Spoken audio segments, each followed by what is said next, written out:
Hello, everybody. Welcome into a Tuesday edition of the Computer America program. Hope all you had a good day today.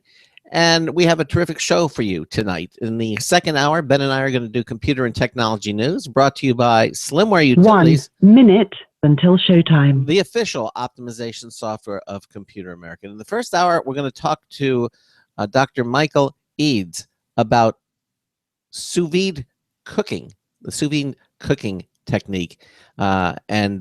It's just amazing. We're going to be talking about their Sous Vide Supreme device that makes meals like you've never had before. So sit back, relax, and enjoy the show as we begin 2 hours of Computer America.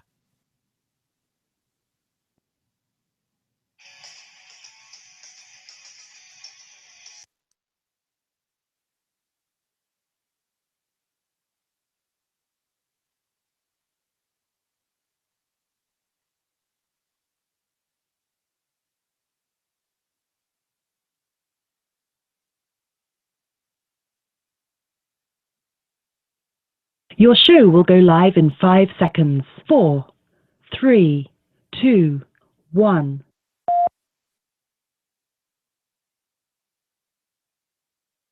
Broadcasting live, it's America's longest-running national radio talk show on computers, Computer America, hosted by national columnist Craig Crossman. Look for Craig's weekly column in your favorite newspaper. This show is being beamed nationwide at ComputerAmerica.com. Keep it here for technology news, computer products, guest interviews, and your phone calls. You're listening to Computer America. Hello, and welcome into the Computer America show. It's the nation's longest-running, nationally syndicated radio talk show on computers. Computer America is heard around the world and coast to coast. And I'm your host, Craig Crossman. And I'm your host, Ben. And welcome into a Tuesday edition of the Computer America show. Sorry about last night. We had some technical, the network actually had some technical issues. Hopefully that has been corrected. It seems that everything is working fine. We have their assurance that things are backing up. It turns out, according to them, that it was a bad router, an intermittent router. And you know, when you deal with technology, the most difficult problem to locate is a piece of technology that has an intermittent problem. You know, when it goes out, it's easy to find. But when something's intermittent, that can be a major headache. And evidently seems to be what the case. I'm sure anyone who has had a car and you hear a knock or a ping or it stutters and you just can't figure out what's making it happen, you take it over to the mechanics, blah, blah, blah, and they're like, okay, show me the problem. And you can't reproduce it. So they just kind of look at you, shrug their shoulders and say, well, when you figure it out, come bring it back. It's the same way. Although with technology, you get that nice little feature of turning it off and back on again fixes 90% of problems. Yes, that's very true. But in this case, they couldn't turn it on and off.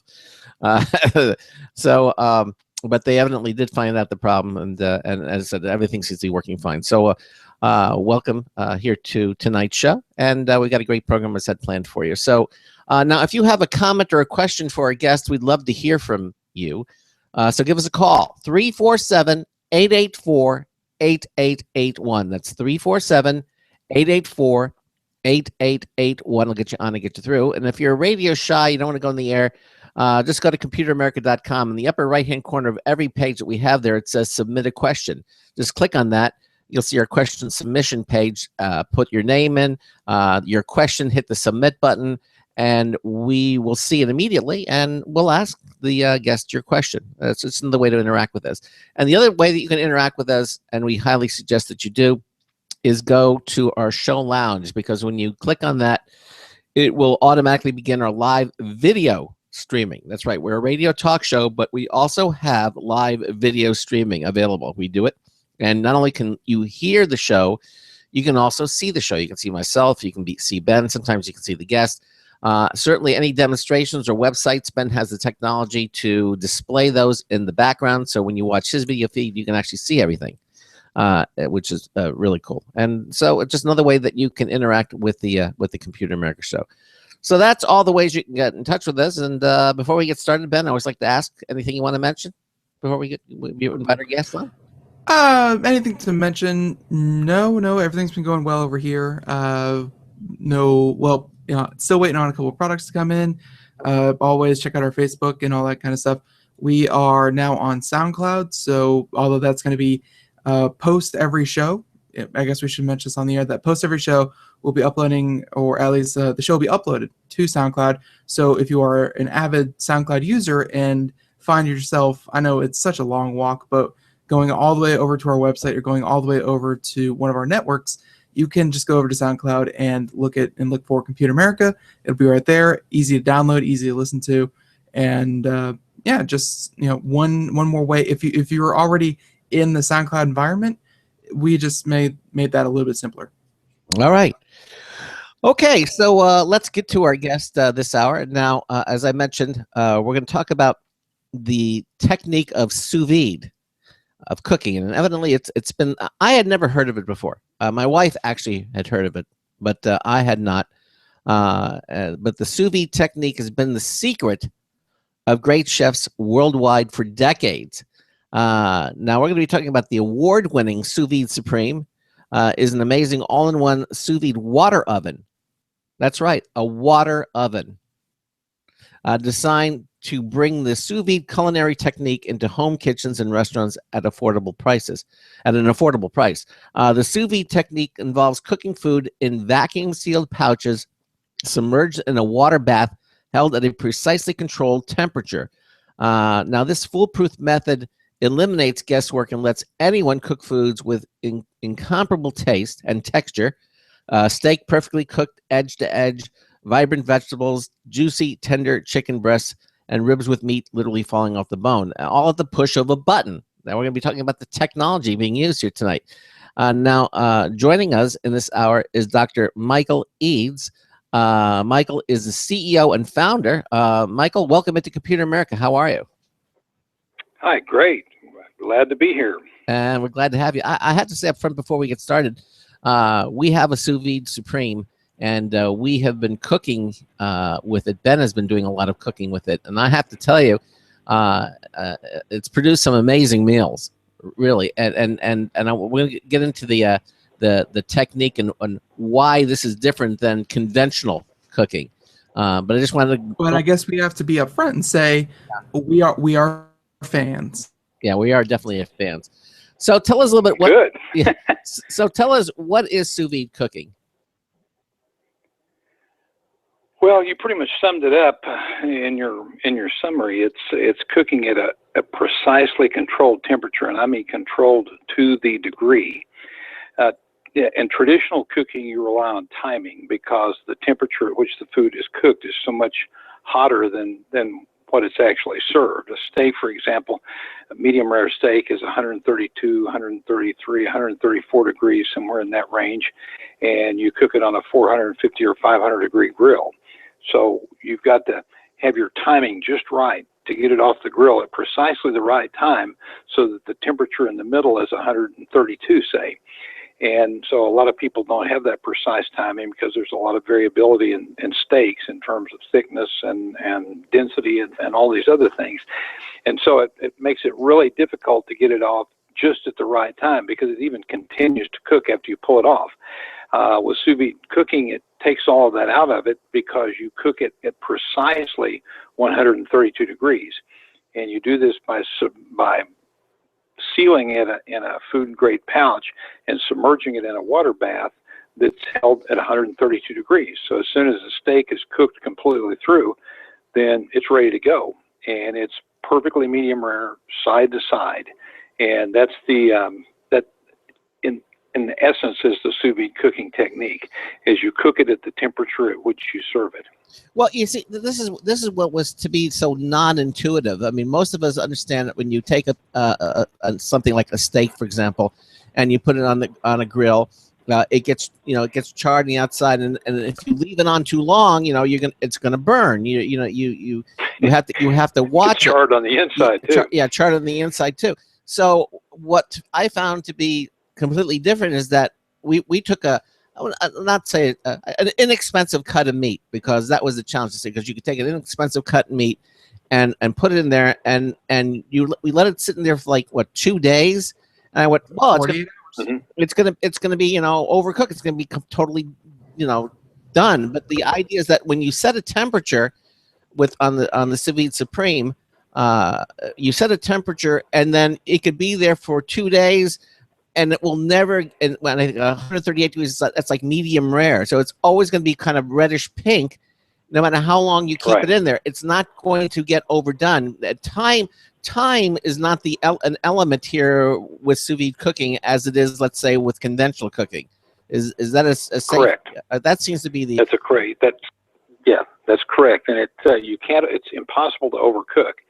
Now, what time does is time tenderizes, because when you put it in, even at 132 degrees, say medium rare, and you leave it in for a while, the constant temperature, even though it's a low 132 degrees, I mean, you can almost stick your hand in it, even though it's a low 132 degrees, that temperature over time will tend to break down the cartilage or the gristle in meat and make it more tender. So you can take cuts of meat that are tough but tasty and put them in overnight. You can put them in at night before you go to bed, wake up the next day, go to work, come home from work, pull it out, and it's ready to go. And it's perfectly medium rare, but it's just absolutely fillet-like in texture. So you have these inexpensive cuts, flank steak, for example, tri-tip, all these things that don't set you back much money and are really tasty, but they're just tough.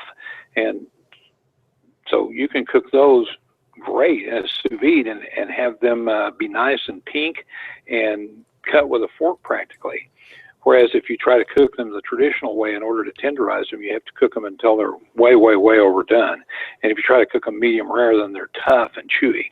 Yeah, and it's now the closest thing I could come to this is that we have what's known as a slow cooker, and you can put another tough piece of meat in there, and you can cook it for like 10 hours or something. But even then, you have to take it out, because it reaches a certain point. It does tenderize it somewhat, but if you don't take it out, it's gonna. First of all, it's not gonna be medium rare. It's gonna be well done. You know, that's the thing. The texture between the two are completely different as well. Different texture. Slow cookers kind of have a low, medium, high on them, and you can sort of kind of get gradations in between there, but you can't dial it into the precise temperature. And what you discover when you really get into sous vide cooking is that you don't any longer say, well, I like my steak medium rare. You say, I like my steak at 128 degrees because you find the temperature that you really like the best, and you can cook it at that temperature. And so every time you do it, you get the same outcome. Whereas if you're trying to cook a steak on a grill, sometimes they come off perfect and you're a hero.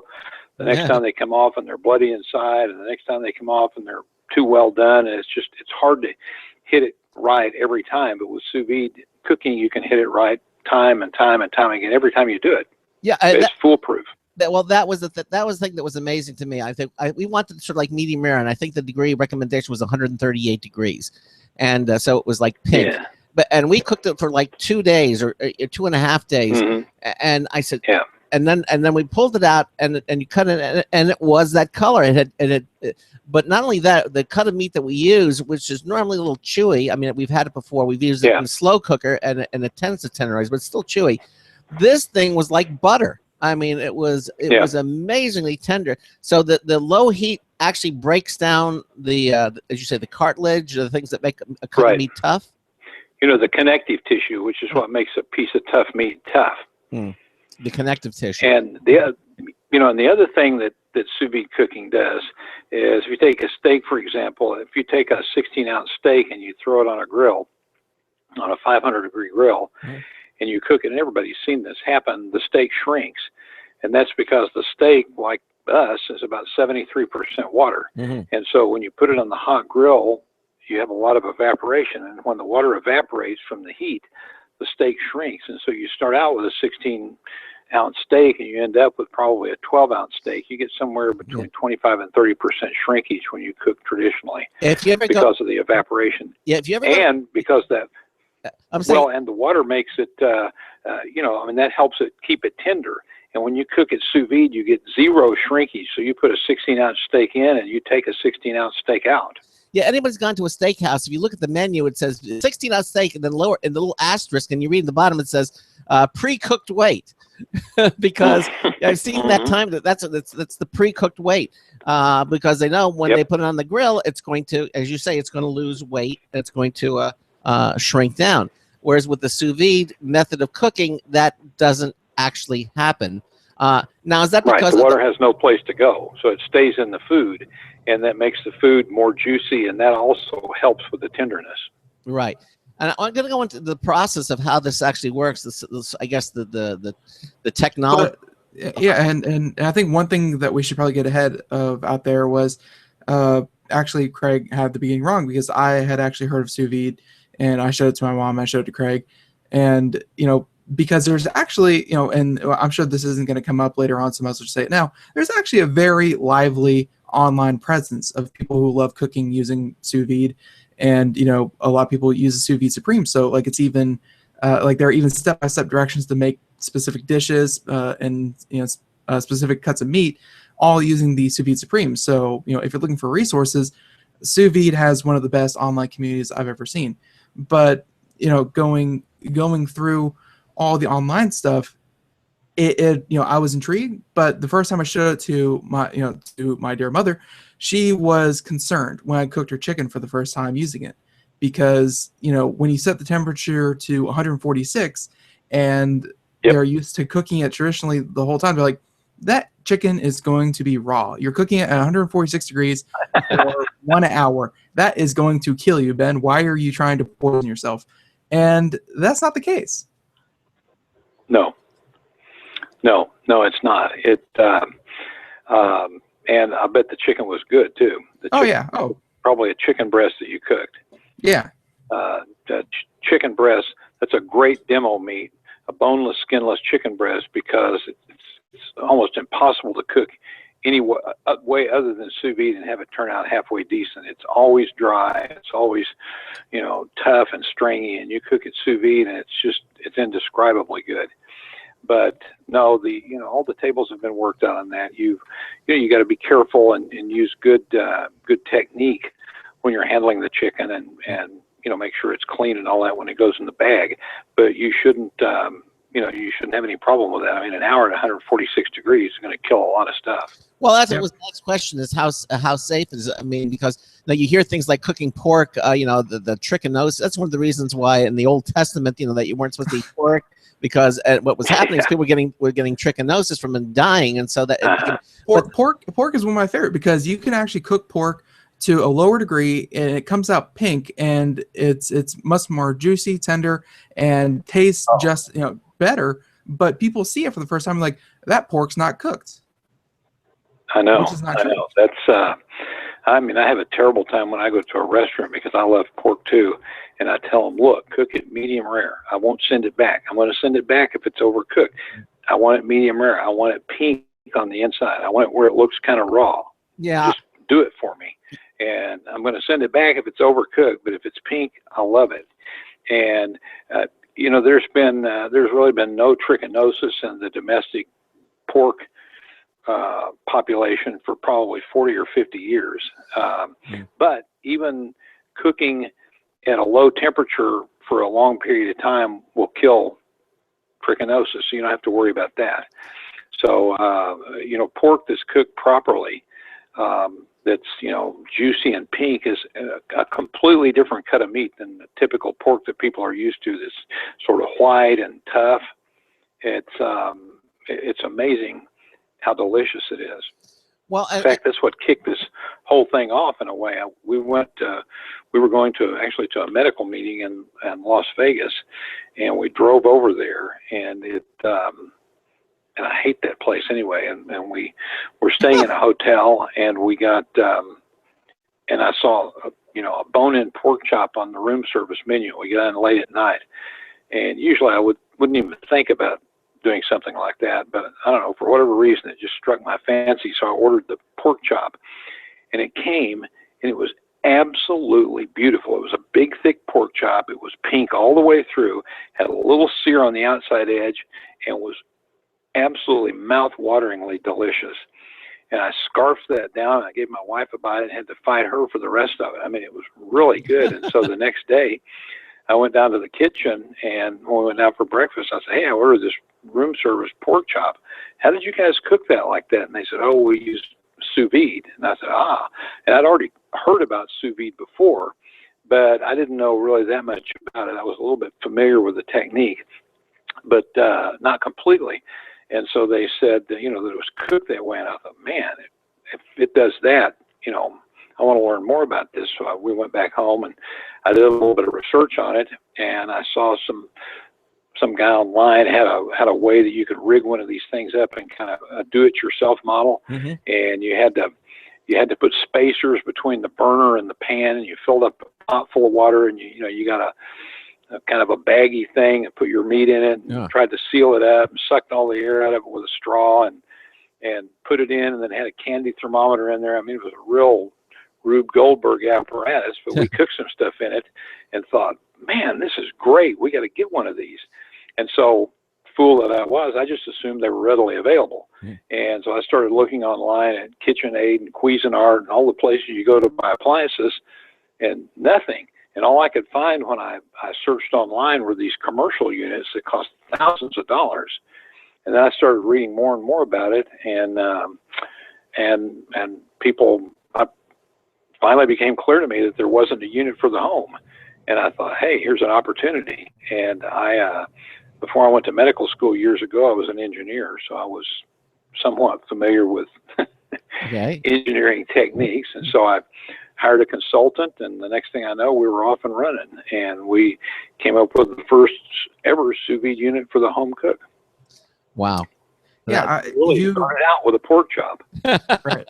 Like most great inventions. And even today, if you look out there, the Sous Vide Supreme is really almost the only one out in the market. There's one other, but it's not even like, and we're into the actual product of the Sous Vide Supreme. It's for being an all contained, self-enclosed thing that I still have sitting on the kitchen counter because it doesn't look bad at all. The only other option is one that, like you were saying earlier, you have to be a MacGyver just to put the thing together, where it's like a pump, and it pumps the water through a heater, and it keeps the whole tub that you buy from Walmart in the water. And it's not my favorite way to use it, but the Sous Vide Supreme, you found a way to take something that was pretty complicated and put it all in a shiny package. Right. And to be honest about it, there are advantages and disadvantages to both systems. There are two basic kinds of systems. There's what we call the water bath or the water oven system, which is the Sous Vide Supreme. And then there are these devices that are called immersion circulators, and they're like kind of little outboard motors that you hook onto a pot in the kitchen. You fill the pot up with water, and you stick this thing down, and it's got a pump that pumps the water across a heating element. And the heating element looks like those little things that you used to get when you were in a college dorm and had a plug on one end and had a little aluminum loop on the other, and you drop it in a cup of hot water to heat it up to make tea or coffee, instant coffee. You know what I'm talking about? Yes, I do. Yeah. Mm-hmm. It's a little aluminum coil. Well, that's what the heating elements on these immersion circulators look like. And they've got to have a way to get the water across that heating element. So they have a pump that pumps it out of the pot that you have it in and across this heating element and squirts it back out. And so you've got the water circulating, and it's it's kind of a science project on your stove, because you got cord strung across, and you got this thing making noise, and you got steam coming out of the pot, and it and you've got to watch the water, because if the water gets too low, you can burn out the pump. And if the water gets too low and the food's exposed, it doesn't get cooked, because it's the heat transfer through the water that cooks it. So it requires some hands-on care. It's not just a set it and forget it kind of a thing. And the water baths, on the other hand, they have no evaporation. There are no moving parts. They're completely silent. You just put the stuff in. You have no evaporation. You have no heat loss. Your kitchen doesn't get hot. Your kitchen doesn't get humid. That's why they like the water baths a lot in restaurants, because it's already hot and humid in the back of a restaurant. And so if they've got a lot of these open things burbling around and releasing steam, it makes it, and making noise, it makes it even worse. And so those are the downsides of the immersion circulators. The upside of them is that they're small, so they can store away. So if you don't have a lot of counter space, you might be better off with one of those. And they're a little bit less expensive, because there's not as much to them. There's just a little tube with a pump in it, an impeller pump, and this heating element. So the advantage is that they cost a little bit less, and you can wrap them up and put them in a drawer if you've got space problems. The disadvantage is that they make noise and they make steam, and they you got wires, strung across the stove. You got to keep the pot on the stove and drag a wire across there. You got to watch the water level. And we get it. The fact that this is obviously going to be a much more amenable to a home situation. The Supreme. What I found to be surprising is that a lot of restaurants are using sous vide. And I was not aware of it. Of course, I mean, the food will come out wonderful, but I wasn't aware that the commercial restaurants were actually using this process. I figured they were just cooking steaks and whatever. Now, do you find that the restaurants that are doing that are more upscale restaurants that are using these techniques? Well, I would assume that it would make good sense for them, because then they could, I wouldn't say pre-cook their meat, because any good restaurant wouldn't do that to steak, but they could have their steak sitting at medium rare, and then they go on the grill and have it to your plate within 10 minutes rather than 15, 20. Well, let me hear what Mike. What do you find? What kind of restaurants is it? No, that's exactly why they do it. They can roll up they can pretty much guesstimate what they're going to serve that night, and they can keep them all rode up in there and ready to go. And when people come in, they just take them out and sear them and serve them, and they're always perfect. And so they like it. But actually, restaurants use it more for fancier stuff, because there's all kinds of stuff you can do with sous vide that you can't do any other way, and that's what they like to do. They like to get fancy with it and make all of these dishes that you can't get any other way. And people, one of the things, and people kind of scratching their heads and saying, "How the heck did they do this?" Now, let me just kind of back up here for a minute, because when the meat is ready, let's say you have a steak or you have a roast or something, and you have it. You don't take it from the sous vide and put it on a plate and serve it. You have to, because you really need to do the Well, you don't have to. You could eat it just like that, but you should. Yeah, I mean, when you take a steak, you want to usually sear it, as you say, and add some of the flavorings and the spices. Or do you do that in the sous vide? I mean, do you not recommend that? No, you need to. Well, you don't. I mean, you don't have to sear it. It's cooked. Yeah. But it doesn't look all that appealing when you take a steak out. Now, lamb looks fine. A lot of people don't. We don't sear lamb. A lot of people don't sear lamb when it comes out, because it looks perfect. A lot of people don't sear boneless, skinless chicken breasts when they come out, because they're perfect. Most people don't sear fish. I mean, they just serve it right out of there. Just take it out of the pouch and put it on the plate. Right. The steak, though. And a pork chop, you want to sear those, and it doesn't take very long, and that's just to put the sort of the caramelization on the outside of it, to give it that steaky taste. And it doesn't take very long. You don't want to overdo it, or you'll overcook it.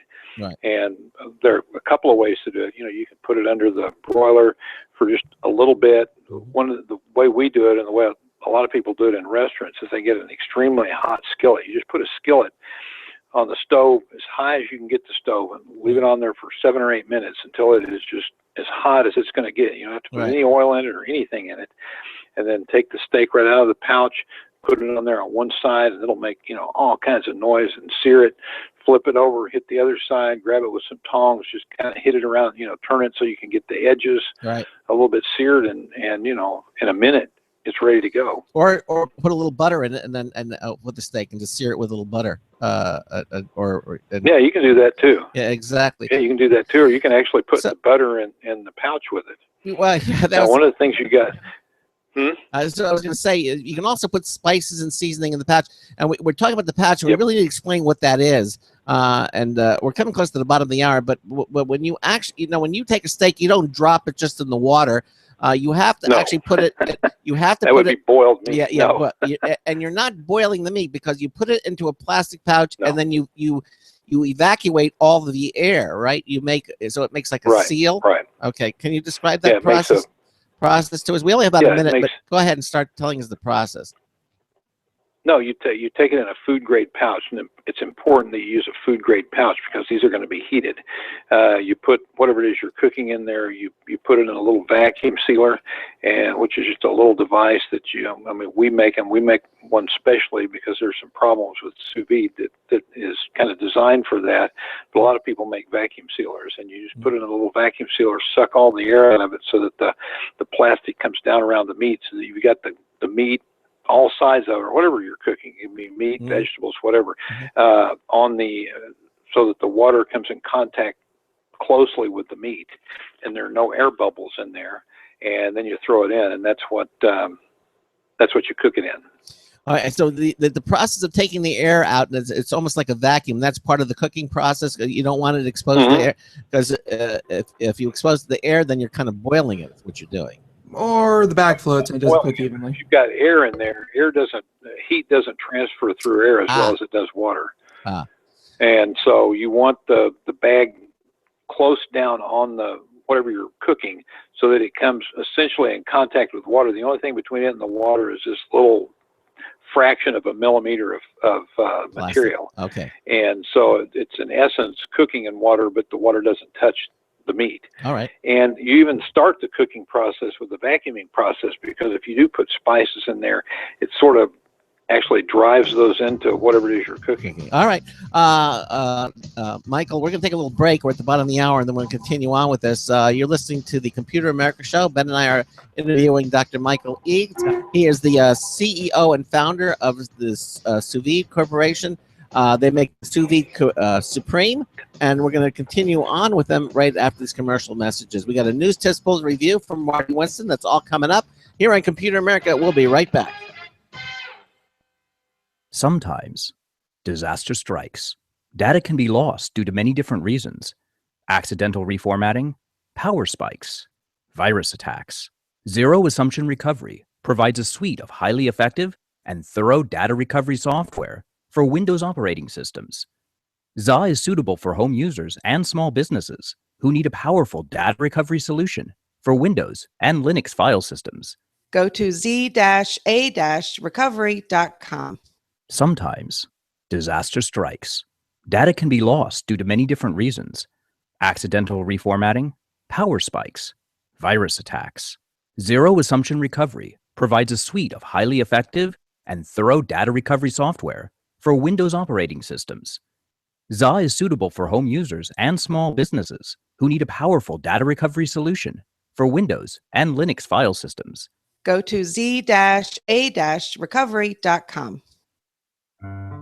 Hi, this is Craig Crossman, host of the Computer America Show. You have important meetings to schedule. Your company's getting ready for its IPO, and you're in charge of the PTA fundraiser this month. So how do you coordinate everyone to be available at the same time? Are you still using emails, phone calls, even text messages to schedule meetings with a group of people? How's that working out for you? Not so great, huh?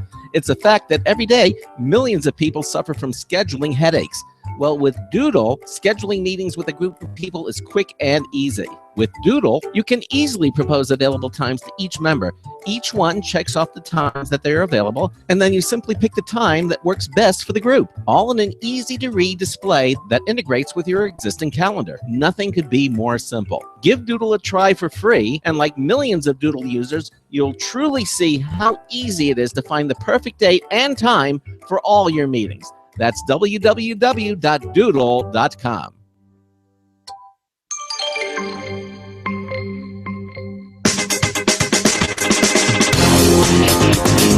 Has anybody seen my draft card? What? Oh, I'm on. It's Marty Winston with a News Tips Bullet Review for Computer America. This time, the Works SD semi-automatic driver. The challenge of having the right driver bit with you for that one screw or piece of hardware you need to address only rarely sees a one-piece solution, let alone one as compact as the pistol grip model WX254L Works SD semi-automatic driver. To follow the gun metaphor, it's a little more like a revolver. It uses a 6-chamber cylinder that holds a different bit in each chamber. It comes both loaded with 6 standard screwdriver bits in one cylinder and comes with a second cylinder holding things like hex bits, star bits, and a screw starter drill. You can change bits or cylinders by racking back a top slide for access. There's a front white LED work light to let you see your work target. A wall wart charges its 4-volt lithium internal battery, as confirmed by a red LED on the bottom of the handle. Bottom line, the model WX254L Works SD semi-automatic driver is the spin and win solution to never going far to find the bit you need to fit what you're doing now. Marty Winston with a Newsket's Bullet Review for Computer America.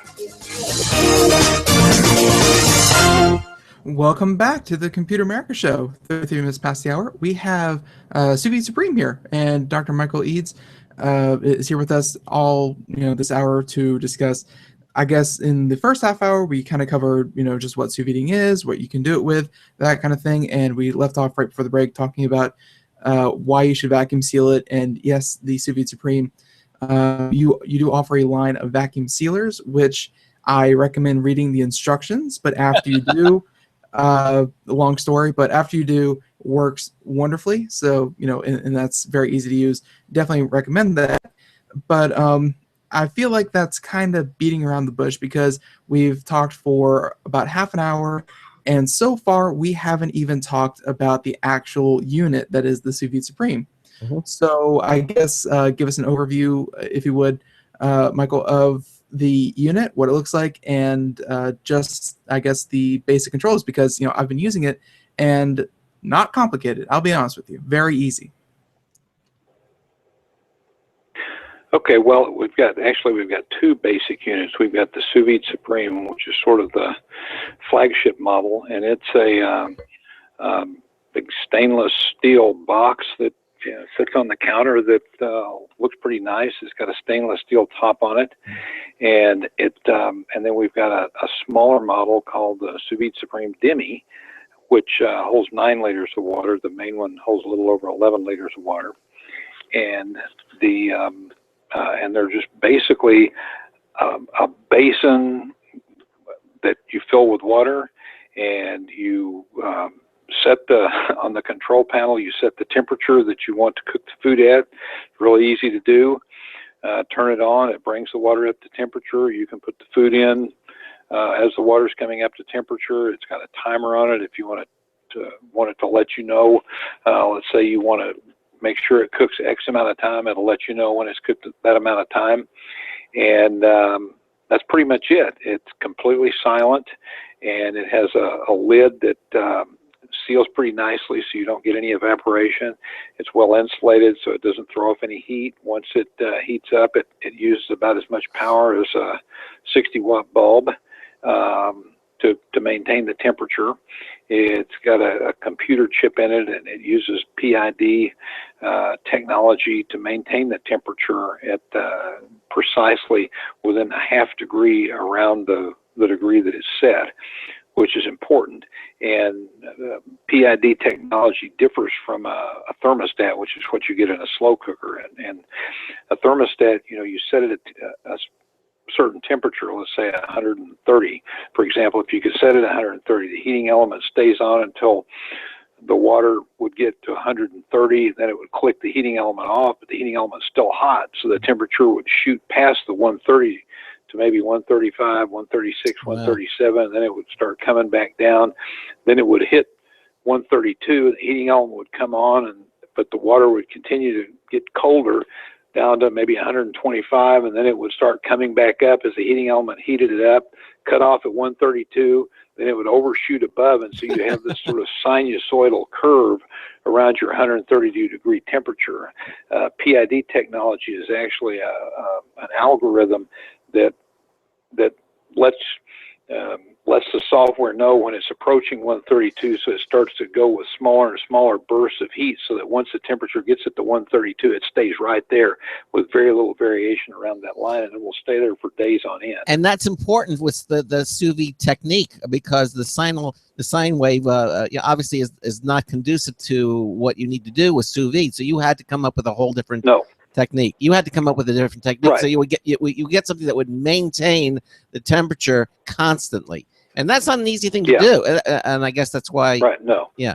No, it's not. And we didn't develop PID technology. That's been around for a long time, and it's used in all kinds of weapon systems and satellites and rocketry and really high tech stuff. And I mean, they make PID units that will keep things to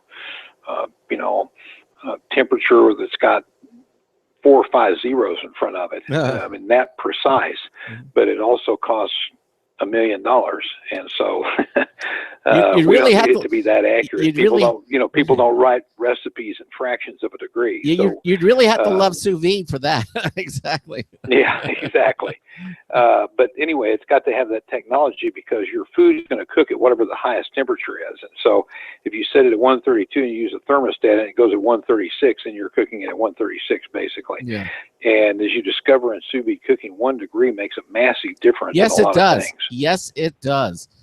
You wouldn't think that, but it does. No. We had to experiment a little bit because I like my meat sort of medium rare, and my wife likes it kind of medium well, and so but it does make a difference. You know what they say, opposites attract, I guess. Well, of course, what happens is you can do it medium rare, and then you can take it in the searing process, and then what we do is we sear it a little longer for her, and then it cooks the rest of the way. Which it That's happens how you very do fast. Yeah, it happens very fast. So she can get the temperature that she likes. Yeah. So and then for me, I do it less time. That's it. Yeah. So. But yeah, you can cook for different people doing it that exact way. You just leave people that like it a little bit more well done. You leave it on just a little bit longer on the sear part of the operation, but you don't have to leave it very long because it's the meat's already cooked. It's already at 132. It's not like you're putting it on at room temperature. Right. And it's not important or 128 or whatever. You don't have to wait you don't have to wait for the water when you're first cooking. You don't have to wait for the water to heat up to get to the point. I mean, you could take the meat and put it in there and hit 138 or something, and the water could be room temperature, and then it'll just pick it up to it. You could go somewhere. And that's the nice thing about it is that because it's not time critical. It's not like you have to rush back home to get something out of the oven, or it'll be overdone. I mean, if you're out hanging out with friends or something, and you decide, everybody says, "Hey, let's go to a movie." It's no big deal. You come home 2 hours later, and your stuff's still fine. It's not overcooked. Yeah. Now you do a couple of caveats on that. You got to be a little bit careful because the time tenderizes.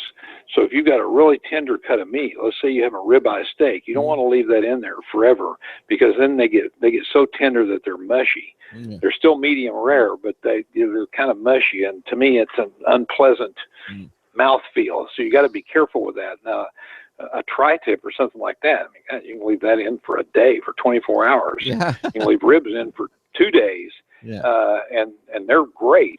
But a cut of meat that's tender to begin with, you don't want to overdo it. You really don't want to overdo fish because they get mushy too. So anything that's tender, you just kind of want to leave those in until it gets cooked through, and then you're ready to go. Now you can put a steak in and leave it 2 or 3 hours. That's a ribeye, and that's not going to hurt anything. But you wouldn't want to take a really nice ribeye, expensive cut of meat and put it in the night before, and then leave it all night and all day and eat it the next night, or it would be mushy. Okay, got it. But we really, I don't think we ever put a filet mignon in there. We've been putting in the lesser cut, expensive cuts of meat, which are normally tough. And the tenderization process goes. You think when you eat it, you think you are eating a filet mignon. I mean, it's just you can cut it with a fork.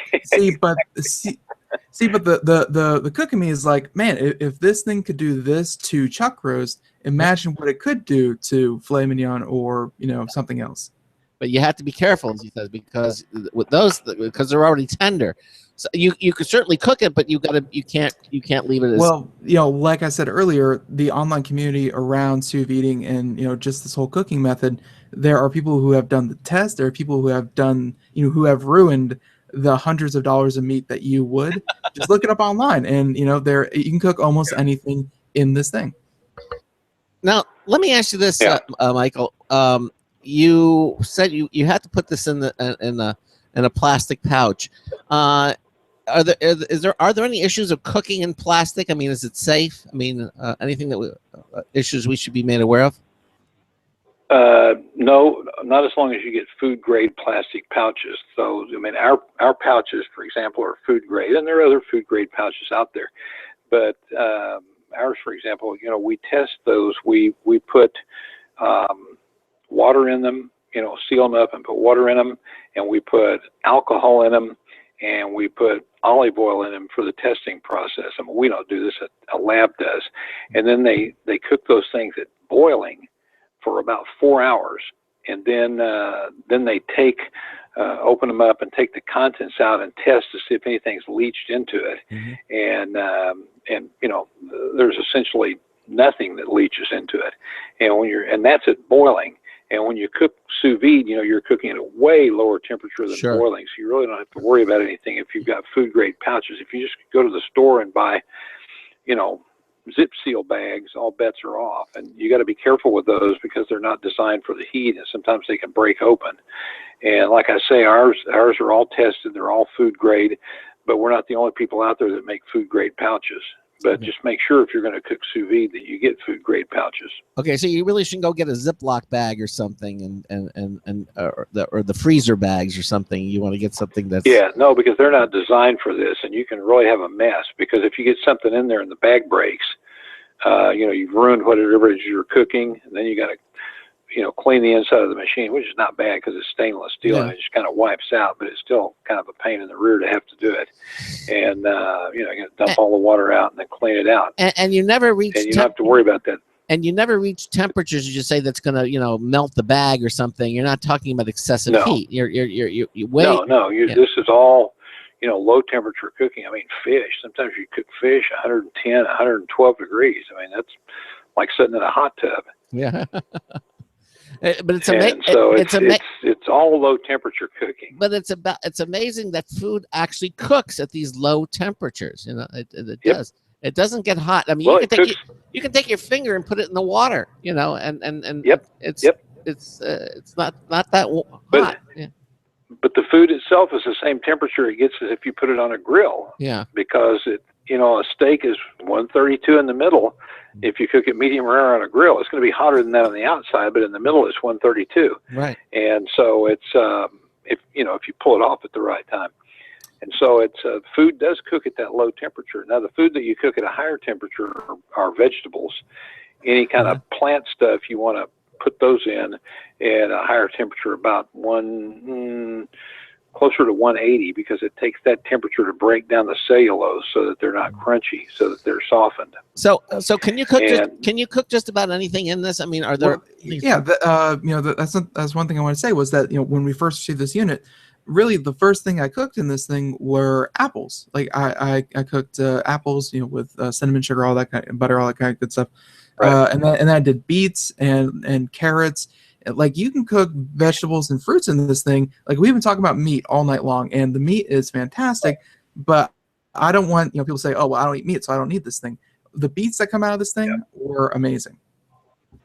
Yeah, the vegetables are really stunning because it's because you don't lose anything when it's really easy to see if you do a demo with beets, because if you put beets in a pan and you steam them, or if you put them in and boil them, which are how most people cook them, then you pour off the water and it's just dark purple, and that's all the good stuff. And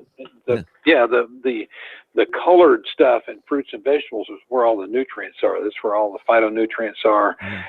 All the lycopenes. All those are colored, and that's what comes off when you cook like that. So you're pouring away the nutrition when you cook it like that, and you're pouring away the taste. And when you keep all that in whatever it is you're cooking, it gives it a more intense taste. I mean, beets taste like beets, but they taste more intense than what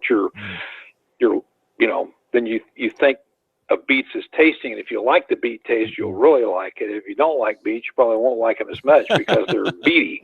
And the same thing with carrots or anything else. It just gives it a more intense flavor because you're not losing anything. You know, when we launched this product, we traveled coast to coast with this guy named Heston Blumenthal, which whom a lot of people don't know in the United States, but he is a famous chef worldwide, and he has a restaurant in outside of London called the Fat Duck, which just kind of perennially gets voted the best restaurant in the world. And he's a sous vide fiend. He's got about 25 different sous vide units that he uses in his test kitchen, and half the stuff he makes is sous vide. And he's got TV shows in the UK. He's a hugely famous guy over there, but people don't know him over here. And when we were traveling with him, I had a chance to spend a lot of time with him during the course of this week-long rollout that we did. And Man, I learned a lot of stuff. And one of the things that he told me, because somebody was complaining about, well, if you cook sous vide, you can't smell it. And I really like to come in and smell the smells of a roast cooking or something like that. It really smells good. And Heston says, yeah, but what you got to remember is everything you smell, those are taste molecules that are escaping. Right. You're losing the taste. And with sous vide, you keep them in there so that the taste is intensified. I never thought about that before, but it really is great. And because there's no odor, it makes it great for cooking fish in the winter. A lot of people won't eat fish in the winter because they don't want to cook it in the house because it smells. Right. So there it is. And you cook it sous vide, you don't have to sear it. You cook it in the bag, you open it up, put it on the plate, there you are. So tell us a little bit about the cost, the price of these. You have two versions. You have the Demi and you have the Supreme. What do these cost? The sous vide Supreme, just regular, buy it off the racks. I think $429. The Demis, I think $349. But we always bundle them together with vacuum sealers. So when you go on our websites, we always have all these, promo specials going, so you can get the whole thing as a package deal for varying prices. We've got all kinds of books that we throw into these things, so you can get pretty good deals online. Do you also include some? I don't know, as I recall, I haven't been on the website. Did you also include it with food as well? I mean, some bundles with different cuts of beef, or is that just... There's a non-refrigerated steak at the bottom. Sometimes we do promotions with different food companies where we put bundles together like that. It's not really my bailiwick. Our marketing people do all that, so I don't know if we've got one of those going right now or not. But a lot of times we'll have bundled with different kinds of food. Okay. But you can buy just the regular machine online, or you can buy any of these bundles. Right. I mean, we got all kinds of different options. Right. Exactly. And where do you go to purchase it? Do you strictly sell them online, or can you go into some of these specialty stores or and get them as well? No, you can. Well, they don't sell in a lot of specialty stores, but we got a huge online presence ourselves. We're on Amazon, we're on Costco.com, we're on Bloomingdale's.com, we're on Target. We're just starting out with QVC because they've got a huge appliance department that's their online department. Cabela's.com. We're in a lot of .com stores because right now it's been around for about 50 years, but it's just become familiar out in the home market since we brought it out 7 or 8 years ago. So a lot of people don't know about it. And if we have it in the stores, they just sit there and people don't know what it is. Yeah, and Michael, they won't even ask. What you have to overcome is that people don't know what it is. Yeah, that's exactly correct. Yeah. I mean, on something like QVC where people can watch it and they can see the chefs doing it and then explain it. Right. I think that's extremely important. This is tantamount. We had GE on about 2 or 3 years ago when they were talking about induction cooking. Nobody knew what magnetic induction cooking. It was hugely popular in Europe, but here in the United States, it was just beginning to catch on, if that. So, and people today, a lot still don't know what magnetic induction cooking. But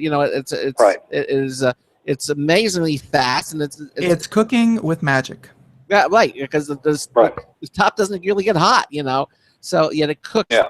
So, and I think you're up against the same thing here. But once people see it and understand it, then I'm sure, it's good. We're actually up against worse than that because at least with induction cooking, they understand that, you put stuff in a pot and it gets hot. Mm-hmm. So then when they understand the basic thing, there's nothing else like sous vide. So you can't say it's a something. I mean, like you can say a juicer is a blender on steroids, and people understand that. Yeah. They know what a counter oven is. They know what all these different things are. And this is the first real new entry in terms of a category into the kitchen market, the home kitchen, since really the microwave, just about. Exactly. Because everything else is a derivative of something else. Yeah, I remember when my folks got one of the first microwaves ever, the Amana radar range back in the late 60s. Yeah. And we actually had a party around it because and demonstrating all the different things they could do because no one had ever seen anything like that before. Yeah. And this is sort of along the same lines. I mean, it's a different way of cooking. It's a different way of cooking, but it has amazing advantages. And right, it does. And the funny part of it is about 75% of our customers are male. Really? You know, we've been scratching our heads trying to get it through the, you know, to get women, because it's such a, I mean, women that take to it, that really will kind of embrace it, absolutely love it. And they that's all they want to cook is sous vide. But for whatever reason, it's difficult to get them over that hurdle to give it a try. And if you're sitting there explaining it to a couple, you see the woman looking skeptical and the guy saying, I want one, I want one, I want one. And so I don't know if it's the techie deal, if it's the gadget guy and those people, but about 70% of our customers are 75% are male. And I wouldn't be surprised if part of the ones that are female aren't buying it for a male. Right, exactly. And again, so, and that's kind of been our marketing challenge that we haven't risen to as well as we'd like to, which is to kind of bring females in, because the ones that do jump on the bandwagon absolutely love it. But I guess, you know, women are much more traditionalists, and men are eager to jump on every gadget that comes around. Yeah, now, that seems to be my experience whenever, you know, I cook with my mother and I cook with other females. Like they learn techniques, and they always say, you know, my mother showed me this, my grandmother showed me this, you do it this way, this way, this way. Like they were shown a tradition, and sous vide, definitely not part of any tradition. This was definitely very new. I know. Was it? I know, and that's what makes it difficult. And women, you know, I think they have the mindset that, look, I know how to cook, and I know what to do. And, you know, if I do this, it's something totally different. I can screw it up. I mean, you know, I know how to make a steak. I know how to make this. I know how to make that. So, you know, why complicate my life when the reality is, it totally uncomplicates their lives. Well, Michael, was this a French invention? Where did sous vide come from?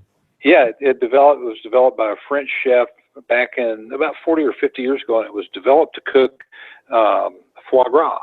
Because foie gras, if you've ever cooked it, you got to be really careful, because if you're not, you'll just end up with a puddle of fat, because basically that's all it is fat. And so it's really delicate, and it really requires a delicate touch to cook it properly without overdoing it. And so this guy thought, I wonder if I put this in a bag and put it in a bath at such and such a temperature, if that would work. It turned out fabulous, and that was the start of sous vide cooking. And then people said, well, let's try it with this, let's try that. And the next thing you know, all these you know, fancy chefs kind of clicked with it, and then it started showing up in all these restaurants, but nobody ever advertised it because nobody knew what it was. They just would know that the food was great in the restaurant, and they didn't know why, and they just attributed it to the skill of the chef. But it's really the device that does it. Well, there you go. Well, you know, all great things have to begin somewhere. Listen, Michael, we're pretty much out of time. Again, the website is SousVideSupreme.com, SousVideSupreme.com. But don't worry, just go to ComputerAmerica.com. We have the link there for you. Just go to ComputerAmerica.com. The link is up there on our homepage, and you can check it out for yourself. Dr. Michael Eads, thank you again for being with us here tonight and telling us about this amazing new way to cook. It's really not a new way, but you're bringing the technology in a new fashion so the consumers, and you don't have to be a technological expert or a cooking genius to operate this and produce amazing meals. And thank you so much for being with us here tonight. Really appreciate it. Listen, it was my pleasure. I enjoyed it. Anytime. All right. Thank you so much again, and best of luck to you. And let us know when the next things come. What you come up with sous vide. We should like to hear about it. Okay. Will do. All right. Thanks care. Thanks for having me on. Thank you. Take care. Good night. Good night. Good night. Bye bye. Good night. All right. So there you go. Okay. Sous vide and the sous vide technique of cooking, and the sous vide supreme and the sous vide supreme demi, 2 units. I didn't ask him about eggs, but I see you can make eggs in it too, can't you? You can make probably some of the best poached eggs, and just hard-boiled eggs are incredibly easy to do. Like for hard-boiled eggs, you don't even have to use the vacuum sealer. No? You just throw eggs in it and set the temperature, and it's off to the races. Eggs is one of the best things that you could do in a sous vide. Wow, there you go. And also it looks, and we've made ribs in there too. I mean, you can put them in, you can make incredible ribs, meat. It's just an amazing device. And I think that I think he's correct. They're at the point where with the microwave, people didn't know what it was. And it takes a little getting used to understanding it. Yeah, but once you do, you're going to be really happy that you did. So again, check them out. Go to computeramerica.com. We have the link to the SousVide website, the SousVide Supreme, and they have all kinds of different deals that you can check out. And you're going to be happy that you went there. Really, you're going to be eating in style. I didn't know so many restaurants use SousVide. Yeah. Well, the restaurants use it like where at home you'd use it to create food that you wouldn't be able to create otherwise. Restaurants use it again just because it's faster. You can cook all this stuff, in the morning ahead of time or the night before, and as people come through, instead of people waiting there half an hour for their meal, you can get it out the door in about 10 minutes. So it's a time saver. Yeah, it is. The fact that I like that you can just leave it, come back in the evening, and your meal is pretty much ready. I mean, you just you take it out, sear it if you want to, and you're done. And you can't, you don't really, especially with the tough cuts of meat, you can't overcook it. That's the really cool thing. All it does is just tenderizes it more. All right, we're going to come back. We're going to do computer and technology news brought to you by Slimware Utilities. And we also have another brand new News Tips Bulletin review from Marty Winston. And we'll hear what he has to say about the Waterloo trolley. Okay, in the next hour.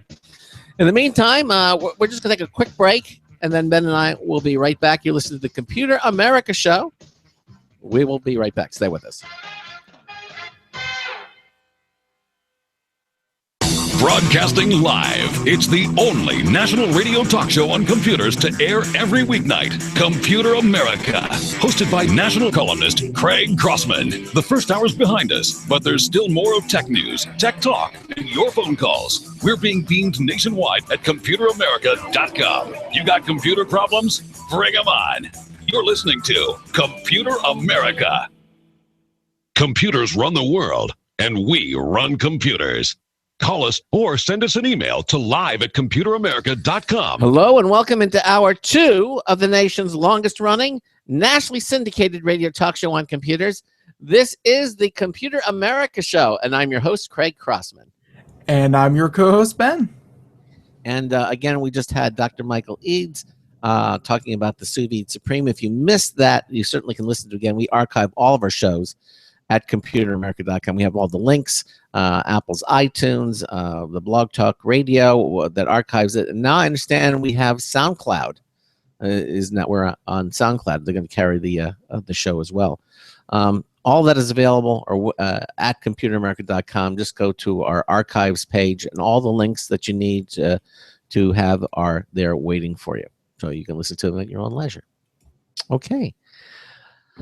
So I think we're going to go into our computer news. Anything else that I might miss? That I might have missed before we get to the next hour? No. I think we did a good job covering just what sous vide is and what just the cooking, process, and of course the SousVide Supreme, as we've mentioned before.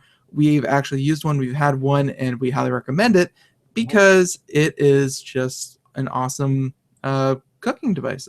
And again, it looks nice enough that you can leave it out on the counter and people aren't gonna kind of give it the weird eye. It looks good enough that you could just have it out, just to have it out. All right, well, there it is.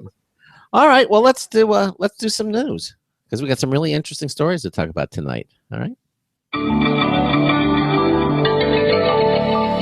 Tonight's computer and technology news is brought to you by Slimware Utilities, the official optimization software of Computer America. You can visit them at slimwareutilities.com to clean, speed up, and optimize your Windows system. slimwareutilities.com. Check them out. You're going to really love it. And in the first story of the evening,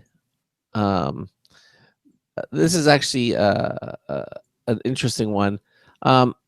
Google is launching its own Wi-Fi router. Google, they get into everything, don't they? They tend to get into everything, and then whatever they don't succeed at, they sweep under the rug like they never even touched it. Well, this again, according to Kevin Parrish, Google revealed today that it's working with networking expert TP-Link. We've actually had them on the show. I believe they're a Taiwan-based company, but they're working with them to create, and I quote this is in quotes, a different kind of Wi-Fi router, and they're calling it the On Hub. Now, it's designed for the home, and so it's kind of stylish looking. It's not a little box with all kind of lights just sparkling. It's sort of cylindrical, and it looks kind like of Amazon Echo-ish. Yeah, that's exactly what this is. A little bit like the Amazon Echo. It looks a lot like it. It's a tall cylindrical form factor. Okay, now according to this article from Kevin Parrish, he says that you can pre-order the device now for $199. Okay, you can go to Walmart, Amazon, and they said he also says that brick and mortar stores will have it in a couple of weeks. So the question is, what's the big deal about this router? Other than the fact that Google's doing it, that's a big deal. So the first thing they said is the form factor. It doesn't have all the typical cords coming out of a router. It doesn't have all the flashing LED lights, the blinky lights. They call them the idiot lights. And it's not bristling with all these antennas because everything's internal.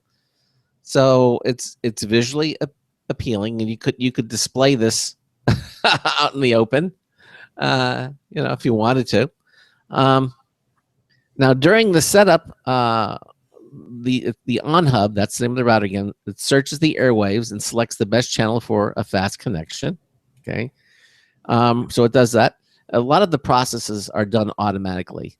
So the software keeps working in the background, and while it gets everything set up, and it's automatically adjusting the On Hub to avoid interference, keeping your network speeds at the best possible performance possible. And also, although that's kind of what a router does anyways. That's not really unique to the Google router. No, but that's true, except not all of them prioritize a device. But with this, you can prioritize a device. So basically, you can have the most important networking activity, on top of a list, and then this is just a sign that the technology fight in households is changing, because before it was who controls the remote, and now I guess it's going to be who has priority in the router queue. Yeah, that was a joke. Jeez, wake up, Craig. Yeah, it was very funny. The specific, I thought so. It wasn't stand-up material, but I mean, I tried, and okay, I felt it had some relevance. It deserves a rim shot. Okay, there you go. There we go. Thank you. All right, he'll be here all week, folks. Against my will, send help. the specifications for it has 6 2.4 gigahertz antennas and 6 5 gigahertz antennas. Okay, they're arranged in a circular pattern because, after all, the On Hub is round, and they're claiming that the wireless AC, that's the latest, fastest 802.11 standard, will support speeds of up to 1900 megabits per second.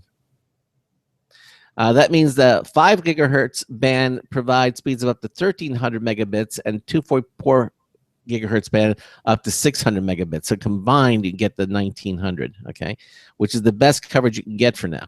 So this is really pretty much cutting edge, which I wouldn't expect anything less from Google. Okay. A little bit more about the internal stuff, the processor. That's now here's an interesting thing. It has one USB 3.0 port, has a 3-watt speaker. Not sure what the speaker is for, but because it's a router. Uh, Well, if it has a built-in speaker and obviously it has internet connectivity, you could probably connect to it and actually use it as a Wi-Fi speaker. That's that has value in itself. okay. Well, now here's the thing. It's with all this home automation stuff. It's also supporting Zigbee. Okay. And basically, it will fit right into your smart home if you're outfitted with the Zigbee or Thread compatible by that. So Zigbee or Thread compatible. So those two standards, it's compatible with. So you can work with that. If you don't have Zigbee or Thread, then this router may not be for you. If you want it to work with your existing home setup, it has Bluetooth 4.0 connectivity. It's got a WAN gigabit port and one LAN gigabit port, so it's going at gigabit speeds, which is good. Now here's another nice feature. You're finding this again. Most modern routers do this. It automatically updates with new features and latest security upgrades, which is nice. I mean, let's face it. And I would think if you bought a router today, you should expect no less than making sure that it will upgrade or update automatically with security upgrades, and it does it all without interrupting your connection. Now that's something a little different. Sometimes they'll have the upgrades, but it takes you offline to do the upgrade. According to this article, the on-hub will automatically update without losing your internet connectivity, which is nice. So it ends up by saying Google wanted a router that simply works out of the box and doesn't slow down to a crawl when someone is streaming Netflix. Okay. To help maintain the device, Google has developed the Google On app for Android and iOS. So with this app, users can run a network check, see how much bandwidth you're getting, and if something goes wrong with the network, it'll tell you that too.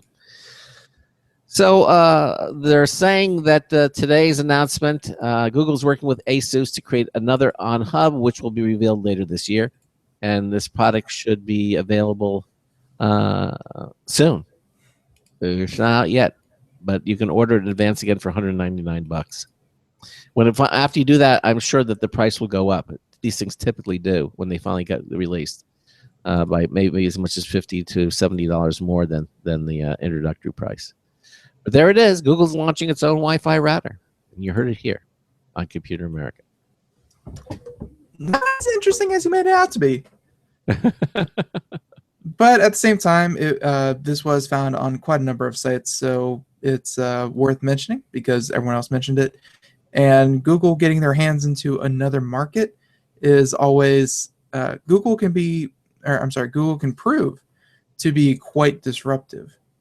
So hopefully this doesn't cause too many problems for our friends over at Netgear, Linksys, blah blah blah, and yeah, it's a much different router than what I think most of the dedicated router companies are going for. Because think of the Netgear Nighthawk. Yeah, that's like a spider, turned upside down. Yeah, that's and cool. This thing looks like a nuclear reactor. An Amazon Echo. Amazon Echo, but no, a nuclear reactor. What's the big vertical tubes that nuclear reactors have? Smokestack. The stacks with the steam. Yeah. Yeah, exactly. Yeah. So and it looks like one of those. So they're obviously going in a stylistic. Yeah. It's not perfect different direction. It's not perfectly cylindrical. It kind of branches out as you get to the top. So it kind of spreads out, which is where you're getting that analogy where you see, So right. Mm-hmm. Okay, there it is. Yep. So let's talk about Razer. Razer and Intel made the news today. They did. Shocking, I know. Yeah. So and if you look on our video stream, they call it the Intel RealSense in a Razer design. So this is actually a camera. So just to get into the meat of it, this from Max and PC, Paul Lilly. I didn't want to make assumptions, but a lot of stuff from Max and PC comes from Paul Lilly. But Razer has partnered up with Intel to incorporate the chip's maker's RealSense technology into a 3D sensing camera for, yes, virtual reality and gaming desktops. Cool. The two companies, obviously very big. They have they showed off the prototype at the Intel Developer Forum, the IDF, that is actually taking place. I believe it's today, tomorrow, and maybe the day after. in San Francisco. They said that one of the key features is automatic background removal, which is, hint, hint, one of the things that we use here on the show. Very, very neat. This will allow game streamers and video conferencing users to remove or even replace backgrounds as they see fit. Very, very cool technology, because I have a massive setup behind me that you can't see just to make my background disappear.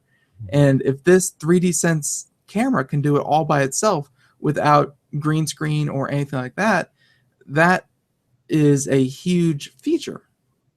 That's actually quite amazing. Yeah, it is. Yeah. So the camera itself, Razer said that Razer says that the image that was provided, it kind of looks like a basic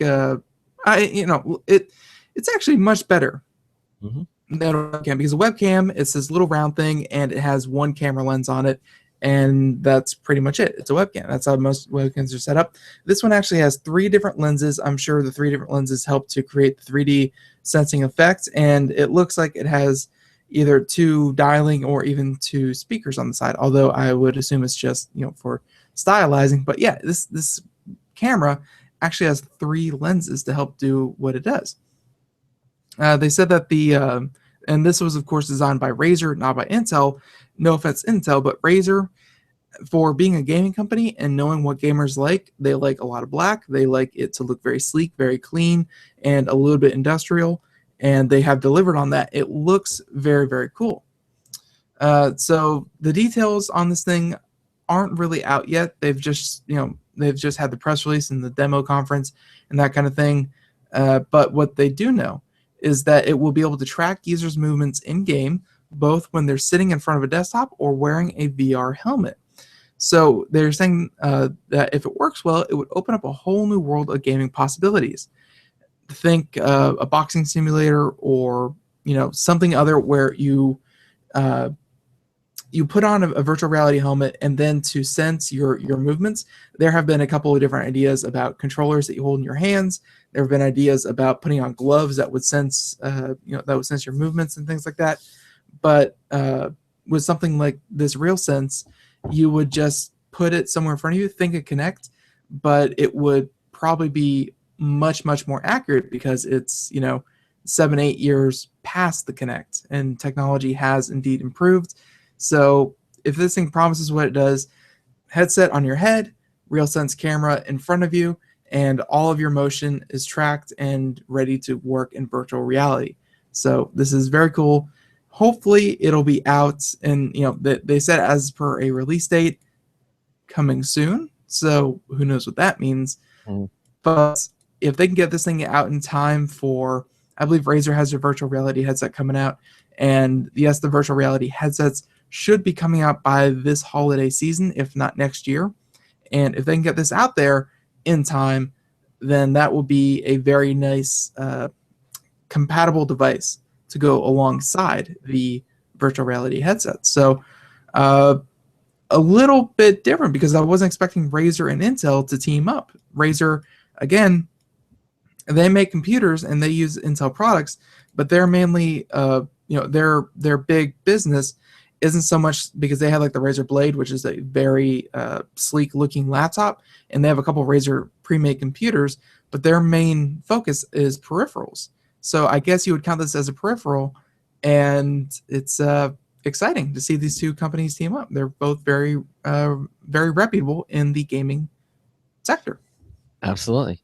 Again, now we Intel has spoken about their RealSense technology when they were on our show last, I believe. But it's nice to see this collaboration with Razer. Yep. Okay. All right. Now I know you're the big Chrome advocate, and I use it too. It's a great browser, no question about it. Although now with Microsoft Edge browser, there may be more people going back to the Microsoft Home, but that's what always happens with browsers. That's the game. You use one for a while, then someone comes out with something that one gets a better one, and they have a feature that you like, and so you switch over to that until the one that you want comes out with that feature. Well, here anyway, Chrome has added another add-on feature that helps you watch Netflix with friends. Watch Netflix with friends. Yeah, exactly. Interesting. It is. So here, this is by this is from a gadget. Edgar Alvarez wrote it. Here's the thing. When you're watching Netflix, and if you ever wanted to watch Netflix with someone who's not in the same room with you, well, now you can do that with this new extension. It's called Showgoers. So the idea here is now you can share a viewing experience from afar by linking your Netflix accounts. Okay. And this is the way it works. Once the user's info is entered, you click the Showgoers button, and it sends an invitation to whomever you want to watch a TV or movie show with in real time. So let's say there's some movie or event or something, and you want to kind of share it. You don't have to pick up the phone and say, "Hey, you got to turn to channel this," and they're watching that, and their channels are in a different state or different whatever, and they don't know what channel you're on. Well, now you don't have to worry about that because it's Netflix, and you can share this information. So the person on the other end who gets your invitation, the URL, clicks on it, and in a matter of seconds, the synced program will begin automatically. So you can play it, you can pause it, or start something else anytime, and the person that you're sharing with will see exactly what you're seeing at the same time, which I think is very cool. This is very popular with, I hate to say it, but long distance relationships, boyfriend, girlfriend, or what have you. And it may be funny, but it's like they'll get onto Skype together, and I've had many a sad friend who was willing to do this, where you both start up Netflix, you get on Skype together, and you say, okay, start it in 3, 2, 1, and then you watch TV together, just like normal couples would, but they happen to be across the world, across the country, across the state, what have you. Yeah, well, this allow you to do that without having to go through all those machinations. Now, keep in mind, of course, that the Showgoers at this time is still in public beta, so it's not working completely smooth. They've got some hiccups there, but it generally works pretty darn good. And now, again, according to Showgoers, you must follow these steps for the extension to work smoothly. You have to be signed into your Netflix account before opening the invite URL. Okay, you have to have the installed Showgoers Chrome extension in, and then open the invite URL in Chrome, and that's it. That's basically it. And then you can watch simultaneously with anybody else the same program, and then you can Skype and say, "Oh, what did you think of that?" Or, "Oh, you can kind of share the experience together while you're watching the synced Netflix movie." So it's kind of cool. I kind of like it. Very good. Yep. Okay. All right. And Netflix, I think, isn't really missing the boat, because they deliver on one thing very well, and that's providing all this content to anyone, anytime, anywhere, and doing it very, very efficiently. They didn't miss the boat on that. But I think one thing that they are missing the boat on is if they could come up with a way, because this is obviously a Chrome extension, so again, Showgoers and Netflix may have some hand in this, but I really doubt they do. If they had a way to set up a theater in Netflix, if they had a way to set up, bring some kind of social element to Netflix, because the only social element that you have right now with Netflix is that I think you can like recommend stuff on Facebook and Twitter and tweet about stuff that you watch and things like that. But as for any kind of real social interaction you can have with people, watching television shows, if you could set up, not really chat rooms, but if you could set up, discussion pages and discussion boards, if you could set up showing rooms where, maybe you have a pre-listed thing, like I want to say like a setting, like you kind of enter it and whatever's playing is playing, and maybe even give people the ability to create their own showrooms.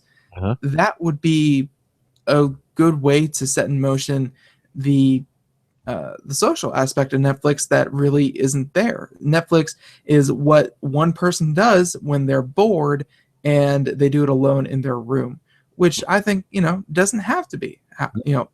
like that. They could definitely turn the social, and again, showgoers making it happen. But I feel like Netflix should step up and, push forward the idea that, hey, you can be social with Netflix. Evidently. Well, certainly. Well, no, they aren't. They aren't. Well, but obviously with this extension they can. But again, it's nothing. But it's not Netflix. It's not. another extension. Yes, it is. Well, that's not to say that Netflix won't do something, and they'll see this and maybe say they'll come out with their own version.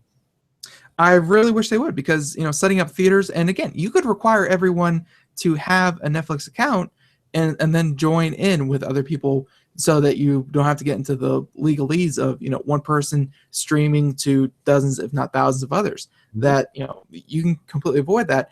I would totally be up for, hey, we're having a viewing party of enter this stand-up comedian, or enter this TV show, or enter this whatever, and you can join others in a chat room like scenario. You'll jump into it, like you can't control it yourself, but you just join like a viewing party. I think that would be a cool idea. It's just something that Netflix hasn't pursued. I'm surprised that they haven't, because I would think that only would increase viewership and because really, you can watch the same television show a dozen times and it's never going to change for you. It's the same television show. But if they're running a Futurama marathon, and you can jump into a couple other 100 or 1,000, or maybe even start your own group of 10, 15, 20 people, then hey, that adds something to it. Then you can talk about the television show, you can talk about whatever you want. It's I think it'd be a neat idea if they could get. Well, until then, showgoers seems to have a little bit of that covered. This is more of a one-on-one experience, though. Mm-hmm. Okay, that's a good idea. Let's see. Hopefully, Netflix will pick it up. I demand 20% of whatever they make. There you go. All right. So next story we are going to talk about is, Greg, I'm not sure if you knew this or not, but there's been I wouldn't say a coup, but there's been a moving to get phones off contracts. People are tired of their 2-year contracts. And the one leading the charge is, of course, Sprint. Mm-hmm. No, actually, T-Mobile. All right. T-Mobile was the first one to do it. Now Sprint is following suit. This one from CNET, and the title, this from Bridget Carey: "Goodbye $200 iPhone. Sprint latest to kill 2-year contract." So the classic 2-year contract is going extinct, with AT&T is the only carrier left offering such a plan. And Facebook beefs up notes into a blogging tool, but we're not going to worry about that. We're focused on the iPhone. Okay. So, the 2-year contract may soon become ancient tech history. Sprint is the latest U.S. carrier to abandon plans to give customers subsidized phones for 2-year contracts. Verizon did the same last week, and T-Mobile stopped offering the plans 2 years ago. Did you see this coming, Craig? No, I did not. Yeah, well, I guess that's they stopped offering because they saw that people were getting fed up with getting tied down with contracts. Mm-hmm. This day and age, everything is a subscription-based model, but it's not subscription. Let me take that back. I did sort of see this coming. Yeah, because if you look at the cord cutter, people are willing to pay a subscription fee. They're willing to pay for Netflix. They're willing to pay for Hulu. They're willing to pay for Amazon Prime. They're willing to pay subscriptions left and right. It's just they hate being tied into 2-year plans, or they hate being tied into multi-year contracts, that kind of thing. Like, they'll give you your money. It's just as soon as you start saying, okay, sign this contract and you have to pay us penalties if you want to do something else 2 years down the road. Because really, who knows what's going to happen 2 years down the road? That has led to a lot of headaches, between moving and just a variety of other things outside your control. You can have the best of intentions with a 2-year contract, but in the end, it can still bite you in the rear. So, as the article kind of stated, T-Mobile stopped offering it 2 years ago, and Verizon did it last week, and now Sprint this week. So if you were hoping to lock yourself into a 2-year contract, not so easy anymore. You have to go to AT&T, who is now the only game in town who does it. Though personally, and Craig, kind of want to get your feeling on this too, but personally, I don't think people are going to miss them. The 2-year contracts? 2-year contracts. No, I agree with you. I mean, I don't. The fact that AT&T is the one that's still the only carrier left not offering this plan, I think in itself says something. But I agree with you. I think this is nothing that's going to be missed, and I think, I mean, it's you can now just play it on a monthly basis, and now do they still subsidize the phone that you purchase? Because that was a big thing. You had to have a 2-year contract to get the phone. So how do they deal with that? Well, you can either buy the phone outright, Mm-hmm. which I think anyone out there can recommend. That is the way that you should do it.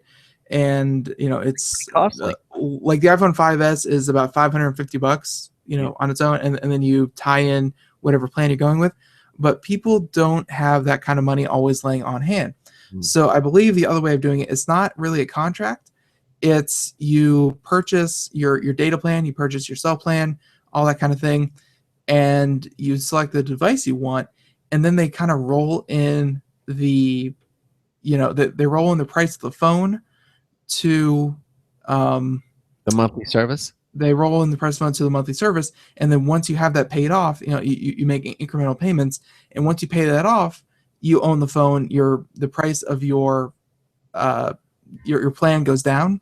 You no longer have to pay off your phone, and then at that point, you're just paying for the cell phone plan and the data.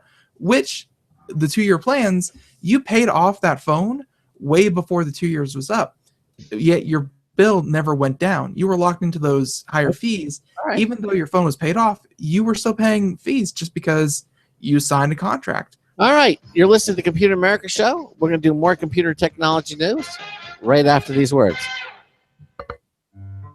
Hi, this is Craig Crossman, host of the Computer America Show. You have important meetings to schedule. Your company's getting ready for its IPO, and you're in charge of the PTA fundraiser this month. So how do you coordinate everyone to be available at the same time? Are you still using emails, phone calls, even text messages to schedule meetings with a group of people? How's that working out for you? Not so great, huh? It's a fact that every day, millions of people suffer from scheduling headaches. Well, with Doodle, scheduling meetings with a group of people is quick and easy. With Doodle, you can easily propose available times to each member. Each one checks off the times that they are available, and then you simply pick the time that works best for the group, all in an easy-to-read display that integrates with your existing calendar. Nothing could be more simple. Give Doodle a try for free, and like millions of Doodle users, you'll truly see how easy it is to find the perfect date and time for all your meetings. That's www.doodle.com. Looking for a best friend? Brother Wolf Animal Rescue has your best friend waiting just for you. The mission of Brother Wolf Animal Rescue is to help build a sustainable, no-kill community where no dogs or cats are ever killed for population control, where true euthanasia is reserved only for animals who are irremediably suffering or for animals who are truly a threat to society and with no hope of rehabilitation. Brother Wolf's staff and volunteers go door to door, neighborhood by neighborhood, to educate citizens about local resources available for at-risk pets and to help their families connect with those resources. Brother Wolf's community-based approach to no-kill helps keep family pets healthy, happy, and in their homes and out of the local shelter system in the first place. For more information or to make a tax-deductible donation to this wonderful 501c3 organization, visit their website at www.bwar.org. Help to realize Brother Wolf's vision when no animal is euthanized for lack of a home. Who's a good boy?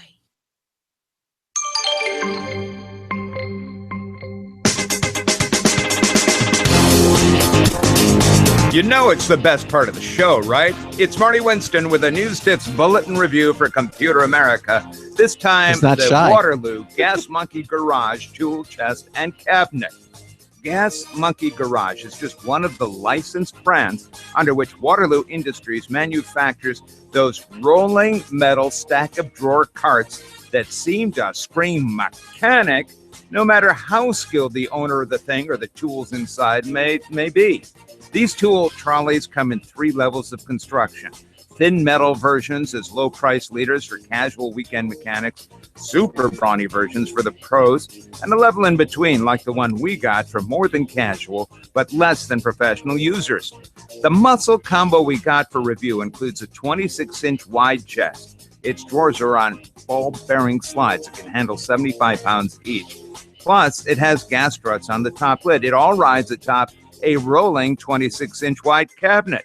The whole thing on 5-inch by 2-inch wheels. It has an overall load rating of 1,000 pounds, half a ton. Ours arrived at a great time, just before we moved, but we should have gone this way years ago. Bottom line, the Gas Monkey Garage 26-inch rolling tool cabinet and chest muscle combo from Waterloo Industries is a formidable chaos antidote on wheels for all the tools most of us are ever likely to have or need. It's Marty Winston with the News Tips Bulletin Review for Computer America. Welcome back to the Computer America Show. We are here doing computer technology news brought to you by Slimware Utilities. Just going over the events of the day. We're talking about a little bit of this, a little bit of that, some of the big headlines that you may not have picked up because we get our news stories from all over the internet. Well, most of the internet. And just finished up how the 2-year cell phone contract may be going the way of the dope. Yay! Yay! So it's definitely a good thing for consumers. I think, as I said earlier, people are willing to pay monthly subscription fees. They're just not willing to be tied down to contracts anymore, be it through cable companies, be it through cell phone plans, be it through anyone else. So, just pay your money or pay it out over a couple of period of time, but don't give people crap if they want to go somewhere else a year and a half later. Okay. There's no way you can tell what's going to happen a year and a half down the road, and now it's not even becoming an option. So good. The next story I believe was going to go over to Craig.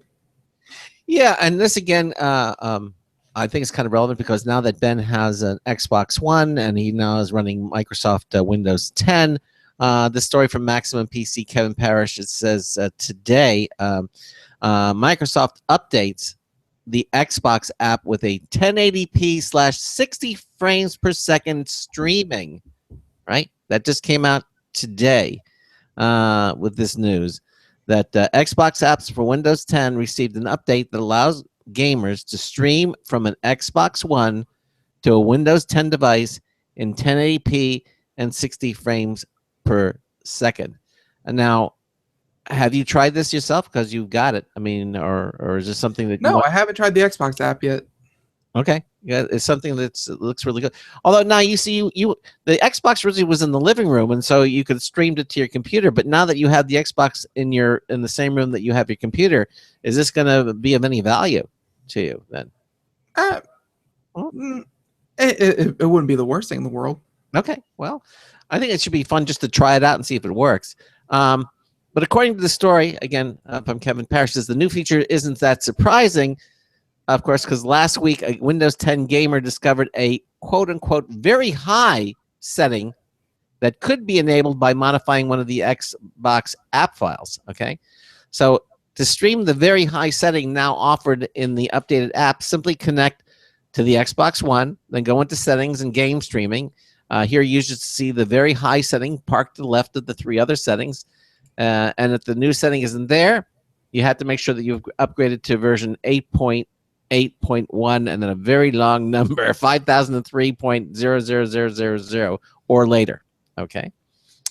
Now, also, they updated it to address some other issues around signing in, localization, and game streaming reported by a subset of Windows 10 users, according to this report. So the Xbox app on Windows 10 should automatically update to the new version when it becomes available in the Windows Store. Also new to the Xbox app, they have the ability to right-click on a friend and either invite him or her to a party or send a message. So very much a trying to bridge the gap between social and not very social, because Xbox Live, while it has a pretty good social feature, you never really took it out of Xbox Live. Like you never really downloaded the app on your smartphone and brought your friends out, and sent them pictures or anything. The Xbox Live social features were always about, are you playing this game? Yes or no? And here are your friends playing this game. Or here are your friends, they're playing this game. Would you like to play this game? Yeah. It's always been, here's what they're doing. You can do that too. If not, go away. That's as far as social integration went. So I see they're trying to bridge that gap. Okay. Now, you also have the ability to compare your achievement status with a friend who's playing the same game. I think that's kind of good. I mean, you can kind of see how you rank up against each other.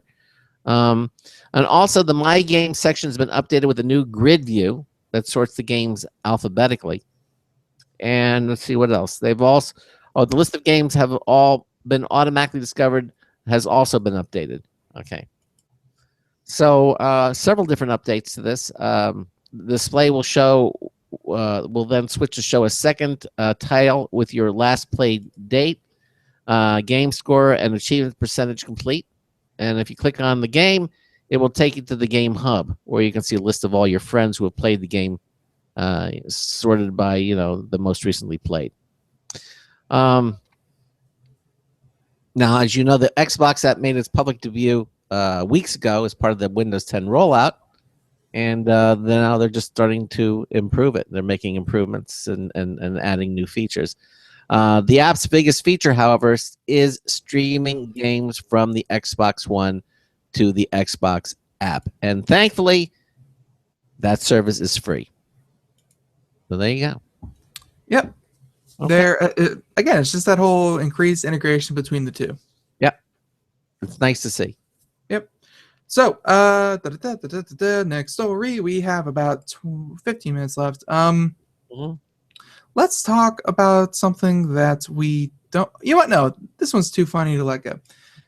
Folks, I have little sympathy for the folks over who use a website called Ashley Madison. For anyone out there who does not remember, this happened a couple weeks ago, maybe even a couple months at this point, but a couple weeks ago, there was some hoopla about a website called Ashley Madison that was hacked, compromised, and 9.7 gigs of data was stolen, including account names, personal names, actual, real people's names, and even, credit card and payment information. So, and again, if you're there, I didn't even hear about Ashley Madison, but it's this thing that if you're married and you want to have a discreet affair, I guess would be the proper word, use Ashley Madison. And they had all this thing about 100% discreet, 100% secure, blah, blah, blah. And 9.7 gigs of data was stolen, including everyone's information. And the hacker said, pay us X amount of money.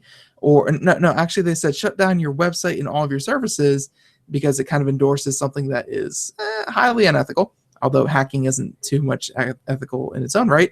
But shut down all operations, shut down your website, or we're going to release everyone's information.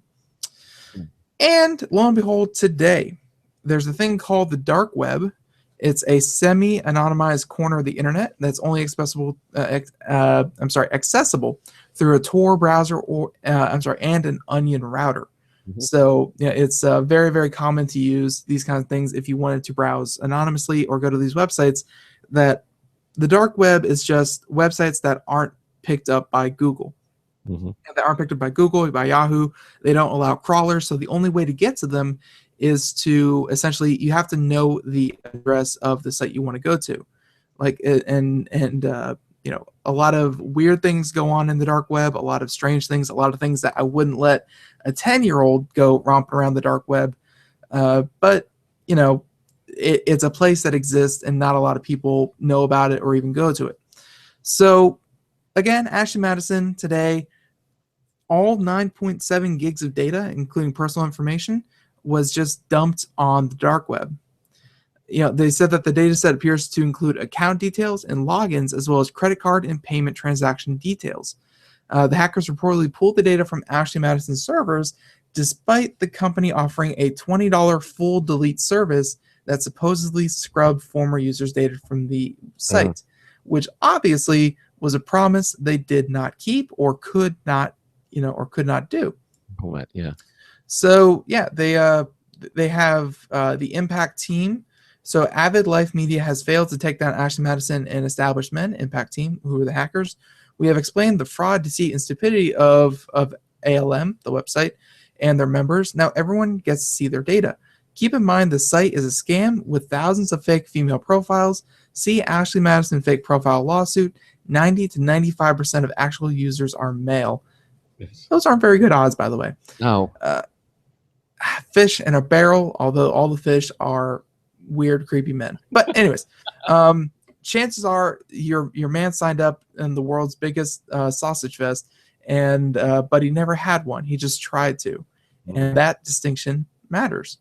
So the hackers also have some condescending advice to those who whose information has been leaked, and find yourself in here. It was, of course, Ashley Madison that failed you and lied to you. Persecute them and claim damages, then move on with your life, learn your lesson, and make amends. Embarrassing now, but you'll get over it. So I guess the Impact team is trying to play a little bit, Cupid here, I guess. To giving you some helpful life advice for hacking people's personal data. But this has just been a strange story from beginning to end with a strange, probably not very popular website ending with a rather stern and very compromising leak of private information. Again, if nothing else, this shows you, even if you've never even used Ashley Madison, if you've never even thought about using a service like this, remember, people can claim up and down that they clean your data, they don't take your data, they don't use your data, they don't have any record of your data. That's not always true. You pay them money, that doesn't guarantee that data doesn't still exist. This goes for everyone. So don't trust everything you read online. And Ashley Madison users, sorry, but it's kind of weird. The whole thing's kind of weird. Yeah, it is. Oh well, I guess it just goes to show you that you have services like that. The reason the services like that, I can't imagine any rock solid, solid to the foundation marriages were rocked loose by the leasing of this information. I mean, if you're on Ashley Madison, something was going wrong. This isn't a dating advice show. This isn't a romance show. But just saying, if you are using a site to solicit a discreet affair, then maybe some counseling was in order to begin with before your information was leaked. Yeah, exactly. This just kind of brought it to the forefront. Yep. And again, just to say it again, this was released on the dark web, but it doesn't take much for someone to hit Control-C, Control-V, and put it on a website that is fully accessible. So don't think that just because it was released to the dark web doesn't mean that it's going to stay there. It can now spread to wherever it wants, and undoubtedly it's going to make it to some website that's going to claim a big title. See if your man was cheating. Hit Control F and look for and look for names. It's probably going to happen. So I hate to agree with the article and these weird vigilante hackers, but communication is the best tool. Use it. Yeah, it is. Oh, exactly. Okay. This next story, I kind of whoops. Where'd it go? Oh, this story is lost from Popular Science. There are new cameras in Japan now that at Japanese train stations that can detect drunks. Okay, drunks. All right. If you're inebriated, now just according to this story again from Popular Science, it says to save lives, West Japan Railway is installing cameras on the loop line around the Japanese city of Osaka that can identify drunken behavior. See, the logic is as basic as it gets. In other words, drunk people waiting for a train can easily imperil themselves. You know, they could fall off the platform, you know, in front of a train. That wouldn't be a good thing. Or even others, you know. So I'm trying to think how they could imperil others. Well, they could, as they're losing their balance, they could grab you and pull you into the train, I guess. So the cameras can detect this kind of behavior and then alert conductors, and you know, and improving the functioning of the train itself. Now, the cameras aren't designed to record information about individuals. Okay, so your privacy basically is okay.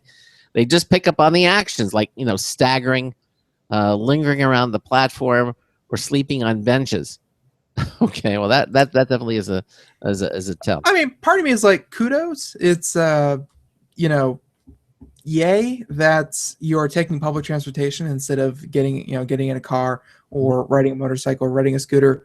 You know, you're not powering a device under your own control because obviously you're inebriated.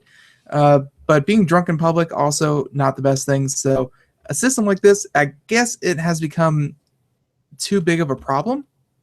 Obviously, if it has become such a recurring problem that they said, all right, folks, we need cutting edge technology here with some advanced detection algorithms to see if you know, Mr. you know, whatever, Mr. had a nice drink on a Friday night keeps falling onto the railroad tracks, then I guess this is traditional Japan. It embraces technology to fix everyday problems. Yeah. Well, it's obviously, I mean, they've already installed about 46 of these cameras on various platforms. So they're doing it. Now, traditional security camera footage, you know, has led to some improvements in this area, but evidently, when drunk people went straight from the bench to the rail, railway personnel reoriented the benches so that they can no longer face the tracks. This new camera technology might lead to an even more improvement than it could to keep people safe. So that's pretty much it. That could keep people safe. Yeah, which is ultimately the point of all this, is to keep people safe, keep them from accidentally falling onto the tracks, because those trains, very, very important. A lot of people use them every day, and it's not only is it a public health thing, but it's probably also, you know, gonna save money in the long run. Even if you stop one person from accidentally stumbling in a drunken stupor onto the tracks, that's obviously going to save someone's life. So, you know, that has tons of value in it in itself, but it's also going to save, you know, how much does a crime scene take away from the trains actually running, from having to stop everyone, from having to, you know, deal with all the legal fees surrounding that. This system could very well pay for itself if it's become such a problem that they've had to implement it. Yeah, no, definitely. You know, speaking of Japan, and I think the next story you should do is a giant fighting robots, but I'll leave it completely up to you. Well, yeah, actually, that's one that I was looking forward to. And yes, giant fighting robots are back in the news. It's the same too. Megabots from America is going to take on. Let's see, what was the other company? Let's see, Megabots from America. They challenged Japan. Oh, the Suibashi heavy. Yeah. Yeah. Okay. Yeah. Pseudobashi Heavy Industries. Yeah, exactly. Kuritas is the name of the robot, and they challenged it to, because of course there are now 2 giant robots in the world, and when you had one, it was kind of a show fair. You know, you take it to shows, you have it move around. It was, you know, entertaining, just like monster trucks are. But now that there are 2 giant robots in the world, you of course have to pit them against each other in brutal mortal combat. So, you know, they even had a Kickstarter campaign for the U.S. team to, you know, they started Kickstarter with a goal of $500,000 to help upgrade it, to help make modifications, and to, you know, just do whatever you can. You know, they have all the rewards here up on Kickstarter. The first day, again, it hasn't even been 24 hours, and they've already raised $170,000 in less than a day. Wow. So obviously people want this to happen. You go to Kickstarter, and there are, you can buy into T-shirts, posters, stickers. You can get a tour of the headquarters. Depending on what you want to buy, it even goes all the way up to, oh, I'm sorry, there were the highest one was $10,000, and you could get to join the pit crew. Although that, obviously, for 10 grand, they probably should up the price of that. Those are already gone. So, being there in person to watch the whole thing go down, it could have been you. It could have been you. But yeah, no. So the Kickstarter's up and going. The whole event is a definite go. And now this is the next big piece of news is that NASA, yes, the one in charge of getting to the moon or whatever it is they're doing nowadays. NASA has been brought on board to help design the cockpit of the fighting robot. Because if you remember from the video, the Japanese robot says that cannons, artillery, guns, all that kind of thing, that's a very American way to go about it. And instead, the Japanese robot will be a punching fighting machine and will be going for a knockout instead. So in comes NASA. They were contracted to help design the cockpit for this because, of course, even if it's a 15-foot tall robot and it's a 15-foot tall robot, if that gets knocked over backwards from a punch, that's still 5-10 miles an hour, and that can still cause a lot of problems for neck injuries and that kind of thing. So again, NASA brought on board to make it safe, just in case it falls down or any of the forces are coming into play here, because they Megabots, the American one, will have 2 pilots sitting in the. It's not like that one robot fighting show. I completely drawn a blank here. It's on NBC, I think. Yeah, I'm. I know not robot gladiators, but anyways, it's not going to be done by giant remote controls. They're pilots. They're going to be sitting in this thing, and they're going to be getting punched, and they're going to be shooting their paintball cannon at the other robot. So it's there's real chance of injury here, although hopefully not if NASA has their say. So it's just want to give you a nice little update that this is still definitely happening. And the 2 are raising funds, making modifications, and hopefully by this time next year, we will look back fondly on the robot fight that was the first ever giant robot fight. Hopefully, the beginning of a new sport. Because I'll be honest with you, MMA is cool and all, and it shows a lot of physical prowess. But if you could roll that into giant robots fighting each other using mixed martial arts, I think that'd be a little bit cooler. What are you talking about? The Robot Combat League? That's on Sci-Fi Channel? No. It's on one of the primetime channels, and it's okay. Where you have this whole bracket system with 16 different robots, and they fight each other. Well, cool. I have not watched it, but okay. I can't believe I'm not. I'll find it. I'll find it. Okay, you can Google it. Do we have time to do another story? I don't know, because there's so many good ones here. I like this thing from Popular Science again. I think it's called the Aura, O-U-R-A. The Aura. It's probably the Aura. Aura is a round-the-clock wellness tracker for your finger. And the question is, can wearing this ring help you sleep better and feel better? It looks really high tech. Obviously, we're wearing health monitors, like Fitbits and whatever thing. They've been cooler looking. That they fit on your wrist. Robot Wars. My God, why did that take so? Is Robot Wars or BattleBots? I'm not sure. Well, anyway, this Aura ring. BattleBots. It's 100% BattleBots. It's hosted on NBC. If you haven't seen it, by the way, and very cool, that Aura thing.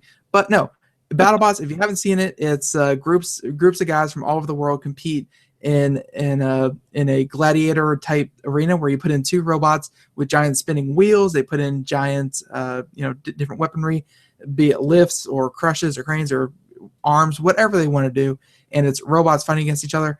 It's all very cool, but at the end of the day, it's not a 15-foot robot fighting a 12-foot robot. They're just Equally- little 4-foot things. They're sort of equally matched. Yeah. Okay. Well, okay. Well, I guess basically we don't have time for the Aura ring, and we can say that for another time. Yeah, we'll cover it another night. Yeah, we will.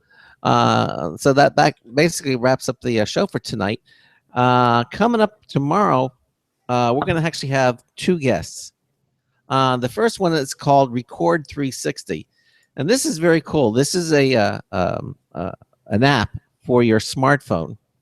So if you have an accident or something that you want to document and prove that happened, rather than just hearsay, with this Record 360, they're claiming that when you use this system, whatever picture you support, it's documented. So if there's an accident or a particular time or damage to your car, you use this app, Record 360 app, and you could it supposedly will hold up, in a court of law. I mean, it's supposed to be verifiable.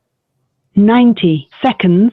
And Technology and car accidents go hand in hand. I've seen many a dash cam, many just recording features that help later on, because car accidents, they're traumatic and sometimes it's hard to remember what to do. But anything you catch on camera, anything you catch sound of, will help you in court. It does wonders. And this takes us to the next level. We'll be talking to them and showing why this is even better. And documentation. 60 seconds. And then in the second hour, we're going to have studentnest.com. We're going to be talking about the virtual classroom. I mean, it's getting to the point where you can get college degrees now, but this is the next step. Studentnest.com. We're going to have Dr. Brad Huff is going to be joining us. He's the VP, Vice President for Educational Programs for Student Nest, and he will be with us in the second hour of the program. So again, that wraps it up. Thanks again to SousVide, Dr. Michael Eads, for being with us here. And Ben and I will see you here, same time, same channel. So until tomorrow night, this is Craig Crossman, hoping that your hard disk never becomes floppy. We'll see you tomorrow night. Good day, everyone. 10 seconds.